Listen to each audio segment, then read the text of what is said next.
Oferecimento De Paula Contadores, Rua Antônio Raposo 310, no centro. Telefone 2105-2000. Acesse o site www.depaulacontadores.com.br. E Destro Macro Atacado, Rua José do Patrocínio, esquina com a Rua das Missões, Vila Portes. Fone 2102-2500.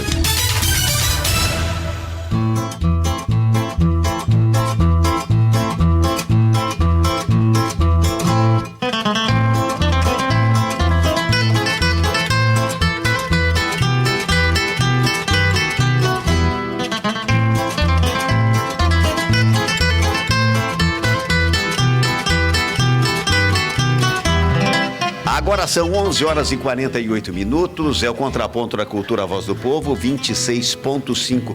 Névio, em nível de Brasil, muita coisa pegando ou ainda estão discutindo o depoimento do presidente Lula? Ainda é a grande discussão, mas hoje também acontece o episódio do 1 ano de mandato de Michel Temer. Verdade. Né? Então também entra na discussão em termos nacionais daquilo que aconteceu. Eu estava vendo uma entrevista, vou te atropelar, eu estava vendo uma entrevista ontem do presidente Michel Temer para a Rede Bandeirantes, que largaram no Jornal das 7h30 da noite, né? com o Datena. Mas tem que pegar o editor daquela matéria e dar com o gato morto até o gato miar. Entendeu? Primeiro, que era entendeu? Se eu sou assessoria ali, eu falo, não, pelo amor de Deus. Porque ficou, em termos técnicos de edição... Por telefone, né? Uma entrevista. Não, foi lá no Palácio. Eu vi uma por telefone essa semana. E aí cortavam e mixavam e jogavam. Nossa, ficou um fiasco. Sobre o ponto de vista técnico de televisão, ficou tal. Muito remendo. Agora, de conteúdo, alguém está pedindo pro Temer ficar... Porque ele tem a cara do Frankenstein, né? Alguém está pedindo para ele ficar mais mudo com as mãos, né? E falando mais direto para o interlocutor e de forma... Ele está virando meio valente agora o Temer, assim, nas conversas dele, para ter um pouco de convicção. Agora, verdade seja dita, não sei se vocês concordam comigo. A economia brasileira, longe de ser algo que já foi e tal, e que deve ser, e que mereceria ser, ela tomou rumo, entrou gente com seriedade ali para cuidar da economia brasileira. E principalmente num momento tão conturbado no aspecto político, né? Então acaba sendo mais ainda marcante, por exemplo, inflação baixando, tá certo, tem um pouco de recessão envolvido nisso também, mas enfim, eu particularmente não acreditava que a gente chegaria em índices oficiais a 4% de inflação. Porque tem um monte de interrogação na presidência da República sob o comando de Michel Temer, primeiro, da legitimidade. Em relação ao quê? A própria Dilma diz que eles ganharam com dinheiro roubado. Entendeu? Então a Dilma depois, para dizer o seguinte, primeiro ela disse que não. Aí quando ela caiu, ela veio com a tese e disse, não, realmente, então se for o dinheiro roubado, ele é ilegítimo. Então estão naquela que foi um golpe do Temer, isso, aquilo e tal. Mas, independente dessas discussões, há que se levar em conta que os economistas, com certeza, tem muitos que discordam das políticas econômicas do governo, mas pelo menos você deu uma apaziguada no povo brasileiro, né? Tomara que seja verdade que aquilo que estão vaticinando, que depois de julho, agosto, por aí, haja uma retomada das contratações. Alguns setores da economia já respondem positivamente, assim, e que se comparado muito positivamente, não é o ideal ainda. Eu acho que aconteceu isso. E ele reestruturou a base de apoio, ainda que com essas práticas do fisiologismo, né? Mas ele reestruturou uma base de apoio para fazer essas reformas aí que ele tem feito. Que também se discute, eu sei que tem pano para manga para se discutir, se concorda ou não, se deixa de concordar, qual é o alcance dessa mudança da legislação da Previdência, qual é o alcance que se tem dessas reformas trabalhistas e tal, se são mais positivas, mais negativas, aonde que ela alcança positivamente ou negativamente. Eu acho que dá para você fazer vários simpósios e vai ter bons argumentos dos dois lados. Mas o que eu penso é o seguinte, o Temer conseguiu dar seriedade no comando da política brasileira, tá? Da economia, principalmente. Acho que é isso. É isso, Enes? Não é um governo populista, é um governo... esse índice mais popular do que populista, negativo de popularidade não afetou o trabalho dele. Ele foi... Às vezes o sujeito se balança todo e cai, né, com um índice desse, 10% ou menos de 10%, e ele não se intimidou e tocou a máquina para frente. Você veja que o índice de infração está abaixo de 2007. É tido, por exemplo, no mês de... extraordinária. Pois aí é que vem aquela história que nem tudo são flores, né? E isso aí tem fundamento. Eu sempre costumo dizer assim que me perdoam os economistas, eu não os entendo, entendeu? Tem um pouco de cartomancia naquilo, entendeu? Eu acho que o cenário pode dar não sei o que e tal. Mas, enfim, eu respeito e tal. Agora, o contraponto que eu faço é o seguinte: não tem inflação alta sem dinheiro, seu Endes. Tá? Sem dinheiro no bolso não tem inflação. Porque eu aprendi desde pequenininho, quando eu era criança pequenininha, que me contaram o seguinte: inflação é o resultado do excesso da procura, entendeu? Em relação a determinado produto, as demandas, entendeu? Então você tem bastante procura, vai subir o preço. Entendeu? No caso agora, não tem dinheiro pelos 14 milhões de desempregados, 13 milhões de desempregados. E todo mundo refez as continhas. Todo mundo refez as continhas, inclusive classe média alta, classe média baixa, todo mundo no sentido de segurar a inflação baixou porque o brasileiro parou de comprar e o desemprego continuou aumentando, né? Não cedeu. Um dos itens é isso, né? Uma da parte é isso. Agora, o mais cruel. Agora, mas você há de concordar que combustível não vem aumentando, a energia até repassaram para o consumidor aquele a mais que foi cobrado no passado, aquela bobagem que a presidente... Aliás, a Dilma, vou te contar agora. Eu vi uma aula inaugural, uma palestra de aula inaugural. Tinha que ter lei de chinelada aqui no Brasil, viu? Até às vezes para apresentador do contraponto, quem sabe. Mas ali tinha que ter, assim, olha, é digna de 10 chineladas, entendeu? Porque é um absurdo, né? Uma bobagem ouvir de quem ocupou este cargo, digamos, esse tipo de... algumas observações. Bom, mas Brasil Democrático.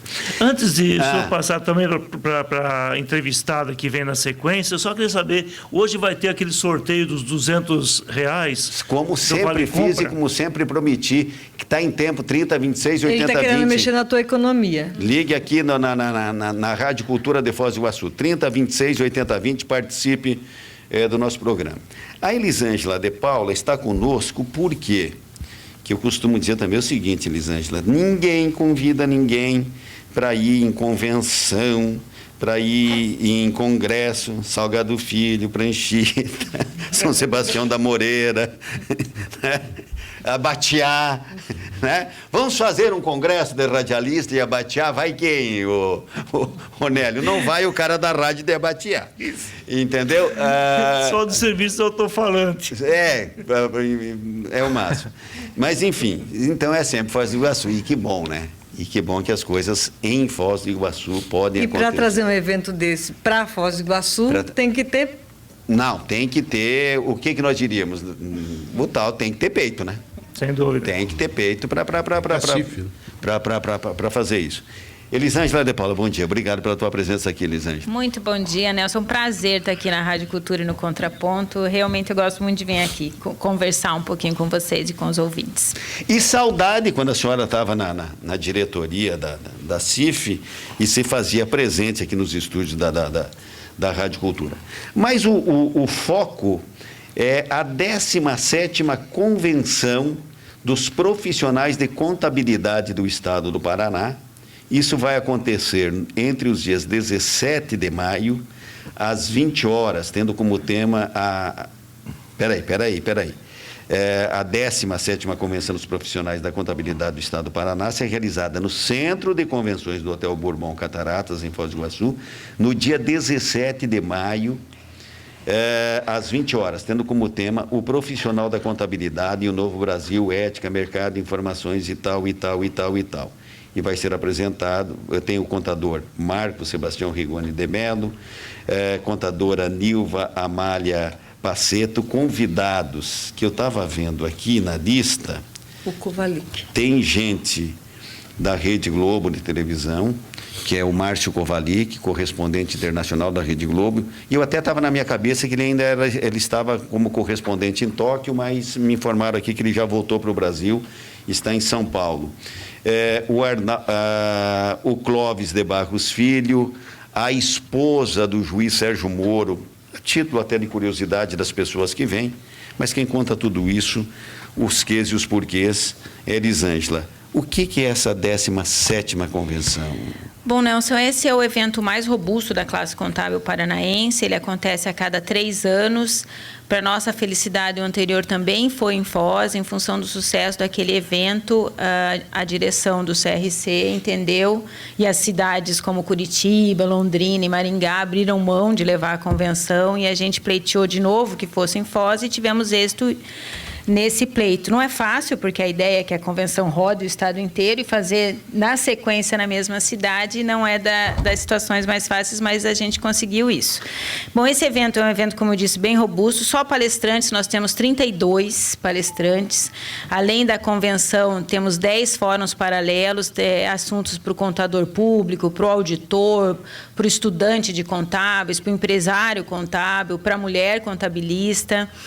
Então, é todo um evento buscando isso mesmo, né? Uma discussão de que Brasil é esse que a gente quer, que, aliás, eu estou muito otimista para o novo Brasil, muito otimista para a nova Foz. Eu estou acreditando muito nesse momento e já sinto isso na minha atividade. Fazer uma discussão, uma discussão ética, né? Por exemplo, Clóvis de Barros Filho é um dos nossos palestrantes, trata dessa questão de que ética não é da porta para fora, ética tem que entrar da porta para dentro também, que o comportamento nosso, e ainda mais do profissional contábil, né? Qual é o papel do profissional contábil na reconstrução desse Brasil, né? No combate à corrupção, o quanto a gente pode colaborar nisso e tem o dever de colaborar. A Rosângela Moro, que é a mulher do juiz Sérgio Moro, está num painel com outras 2 não menos importantes mulheres, que é a juíza Antônia Faleiros, da Bahia, que é uma juíza federal, que foi menina de rua, que tem uma história muito inspiradora para as mulheres da área contábil, e com a Simone Zanon, que é uma contadora lá de Santa Maria, gaúcha, e que transita entre a atividade empresarial, transita na academia, está fazendo doutorado em Portugal, e a gente quer saber como é que ela consegue fazer tudo isso.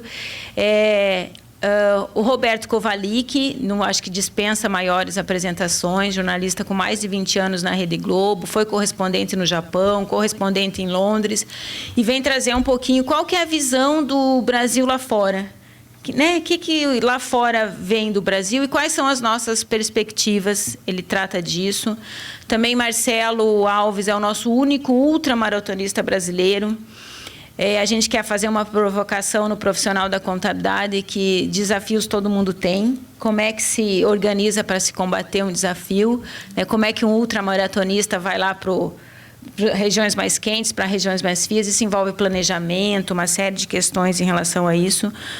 No Fórum de Contador Público, também uma provocação para as novas legislações, as novas exigências, uma discussão aprofundada em relação a isso. Fórum do Terceiro Setor, né, a gente tem de bem importante, né, as entidades do terceiro setor talvez nunca sofreram tanto como no ano passado, dificuldade de recursos, uma série de questões. Por outro lado, um aumento de exigências legais que vem a cada ano, então muitas entidades ou se organizam ou elas vão fechar. E a gente faz uma discussão no Fórum do Terceiro Setor em relação a essa questão.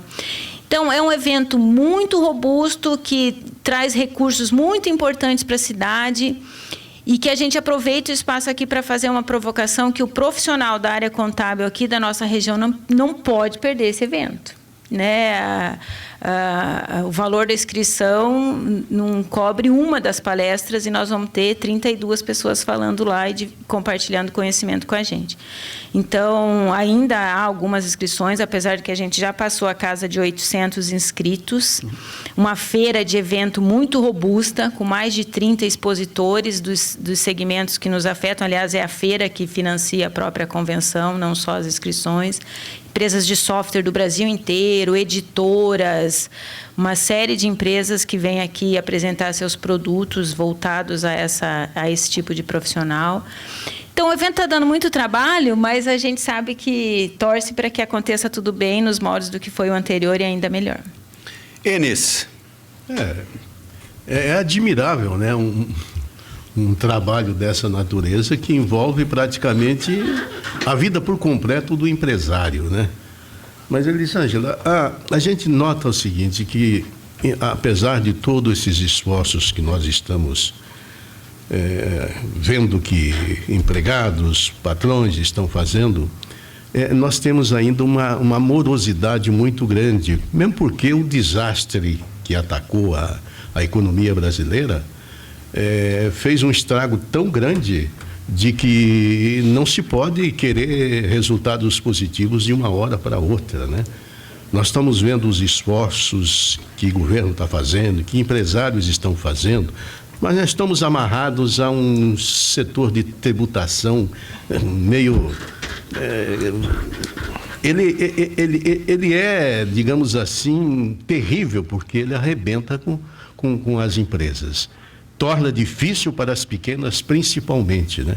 Mas o que dá para notar, né? E eu ontem acompanhei uma entrevista do Datena com o presidente Michel Temer, né? E um dos pontos interessantes é o seguinte: se nós não temos ainda um ritmo bom na economia, na recuperação, nós temos um ritmo muito grande na recuperação da confiança, né? Então, essa confiança, ela vem crescendo a cada dia, sabe, a nível nacional, a nível internacional, né? Nós estamos, aquele processo que nós sofremos com as exportações de carne, está sendo totalmente revertido, né? Nós já estamos praticamente recuperando os mercados lá fora, já passa de 80%, mas tudo isso que está sendo feito e estamos ganhando um pouco, é em função da confiabilidade que está se comprovando. Como é que a senhora acha isso? Eu acho que, Enes, o Brasil realmente está passando por um processo de reconstrução e eu acho que todo mundo precisa dar consciência, de se conscientizar que não é possível o governo reconstruir o Brasil sozinho. Essa questão tributária que você fala é complexa, é muito difícil explicar para um estrangeiro. Eu passo por essa situação com alguma frequência quando vem investidor de fora, que é difícil para caramba explicar, não só a legislação tributária como a trabalhista, que eu torço muito que essa reforma trabalhista passe, estou confiante nisso. Mas eu acho que muitas das coisas aconteceram no Brasil por falta de participação efetiva da sociedade. Eu acho que os empresários, as entidades empresariais, aí eu falo, tem que construir uma participação, um canal mais direto, não dá mais para as coisas serem desconectadas. Enquanto não tiver uma conversa fluindo e essa construção ser conjunta, veja o problema que Foz passa. Hoje, quase toda a legislação que afeta Foz do Iguaçu ela é construída lá em Brasília, porque a gente tem uma série de questões de ordem federal aqui.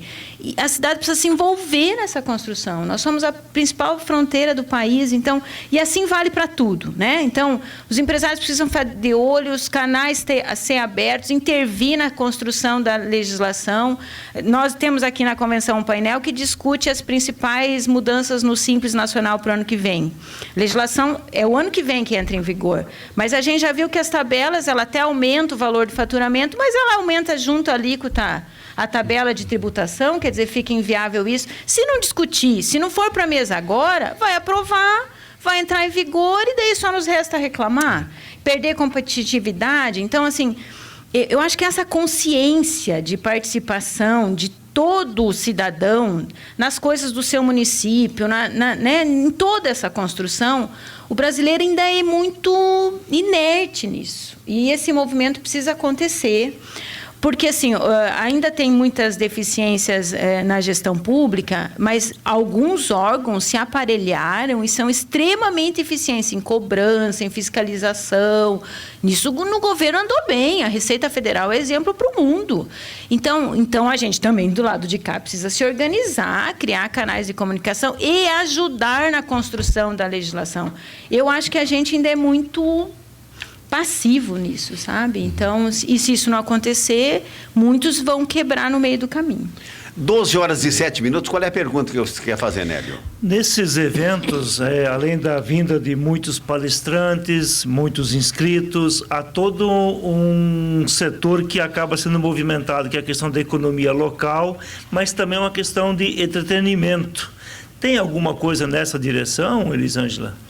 Tem sim, a gente trabalha bastante, mas fica muito feliz quando consegue convencer a organização lá de Curitiba ou de Brasília, em alguns casos, de que a gente tem muita coisa boa aqui, né? Então, todos os fornecedores que estão trabalhando no evento são locais, e nisso Foz do Iguaçu dá exemplo a nível de Brasil, né? A gente, montadoras, empresas de som, iluminação, a gente tem do melhor aqui.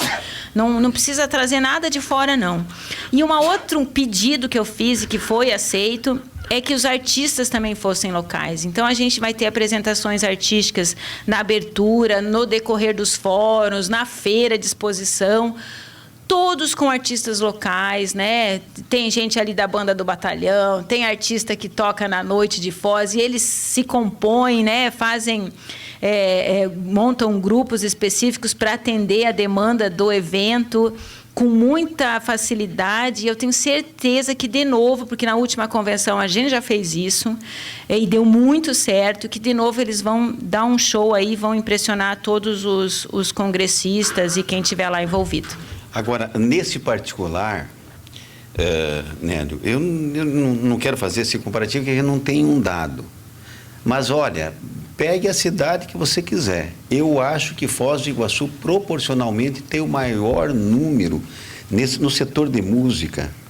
Mas o que tem de músico bom nessa cidade... Exatamente.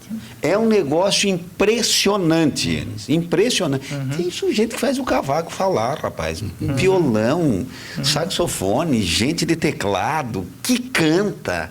E que tem lá, como diz a Elisângela, os grupos, um de samba, outro não sei do que, outro lá de música sertaneja. Variedade. E por serem artistas que se apresentam em vários locais e para vários públicos e tal, o repertório dessa gente... É muito bom. É uma gravadora inteira. É impressionante eles. E é uma característica da fronteira, né? Porque são artistas nossos, mas são artistas que atravessam as pontes e também vêm dar esse show todo especial aqui, não é? Eu quero dar um depoimento, Nelson. Pensa na facilidade de lidar com eles. Muita gente aqui na cidade devia se espelhar no relacionamento que os músicos têm entre eles. Sim. Eles não se enxergam como concorrentes, eles não têm dificuldade nenhuma. Essa habilidade, jazz eu não faço, mas fulano faz, não sei o quê, compõe. Eles compartilham informações, conhecimento, dividem negócios. Realmente, o meu depoimento em relação aos músicos de Foz, não só que eles são muito bons, mas eles têm muito pouco vaidade, entendeu? Penso muito pouco no umbigo. Tem muita gente que devia se espelhar nos músicos aqui. E vocês trazem, inclusive, gente da região também, da micro-região, né? Nós vamos ter uma menina, ela vai me perdoar agora, eu esqueci o nome dela, mas ela toca gaita ponto, ela é de Medianeira, Matelândia, vem trajadinha assim de prenda, mas ela dá um show, a menina, né? E a gente vai trazer... Tem várias aparições delas no YouTube e tal. Isso. Ela vai tocar o hino nacional na gaita ponto, foi um pedido nosso. É a nossa borguetinha. Então. Exatamente. E vai fazer uma outra apresentação no Fórum do Empresário e a gente está apostando nela. Mariane Francescon? Isso, muito obrigada, Dante. Essa menina mesmo. É uma das artistas que estarão lá conosco. Elisângela, obrigado pela sua presença. Venha mais vezes. De Paula continua com aquela qualidade, né? E a gente sempre tem dito aqui que tem orgulho de ter a parceria da De Paula nesse horário aqui do Contraponto. Obrigado pela tua presença. A gente agradece muito e espera vocês todos lá na abertura do nosso evento. Vai ter gente pra caramba, né? Tomara, a gente espera isso. Vai. Comadre Cida vai estar lá, no mínimo, com certeza, cobrindo pela Rádio Cultura. Tá. Grande abraço para você, 12 horas e 11 minutos. A temperatura é de 26,9. O Dante, vem chuva então, né? No decorrer do dia vem chuva. No decorrer do dia. Hoje e amanhã. Antes do intervalo, eu quero dizer que a Destro atua no mercado alimentício de construção, mas o que você tem que comprar é o seguinte: porcelanato em cepa, bege, polido, 60 por 60, de R$ 59,90 por R$ 36,90. O Enes veio construir antes, perdeu essa oferta. Porcelanato em cepa, bege, polido, 80 por 80, de R$ 79,90 por R$ 39,90. Ele pagou bem mais caro aí na praça. Mas, enfim. Ofertas são válidas. O Enes acerta sendo no supermercado. No supermercado ele não erra, mas aqui ele errou. Ofertas são válidas até o dia 31 de maio, ou enquanto durar os estoques. Oportunidade de fazer economia é na Destro, na Rua José do Patrocínio, esquina com a Rua das Missões, e o telefone é 2102-2500. Destro Macro Atacado, distribuindo confiança, e eu volto depois do intervalo. Tudo de bom. Obrigada. Ótimo, foi bom que dá tempo de eu pegar meu óculos.